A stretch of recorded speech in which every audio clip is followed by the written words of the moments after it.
Muruza Zodani. Zonani Stefano Timbasi ulendo ku Malawi ndithu. Basi inaso ndio ikusogolo kwa tumene mkuiona. Mabasi atatu osanyamula Malawi. Amene tinali ku Moso Bay. Tinali ku Moso Bay holo Malawi municipality. Nathokoza kwambiri kulukutamu Professor Peter Mtalika. Zomwe mwapangireso anthu ena.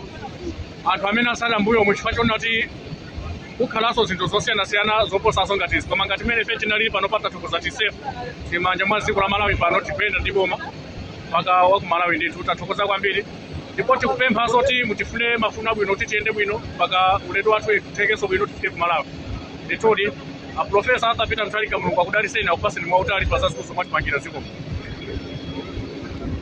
ya uko tikuthokoza kwa munthu mmodzi amene tili naye mugawo limeneli iyayi ndi azimayi tisamango yankulaso ndi azibabokoka kodi amayi muruza Zodani pa ulendo wanu ziko mawambiri ndithu kuthokoza azimayi takhati kuvutika ndayi yayitali ndithu apa basi apana hata alongozera pa wakumuzi basi wakumuzi palibenso chokuta chilichonse wakumuzi apa basi ziko mawambiri iyayi ziko mawambiri iyayi ayi ndikuona kuti mtundu wa anthu ulipo ndithu muno TPP woye!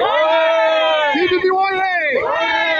Ayi mutsale ndi muyende bwino ndikufunirani ulendo wabwino ine pamene ndikutsika inu khalani muyende ndithu ndi mtendere bye bye ziko kwambiri TPP woye!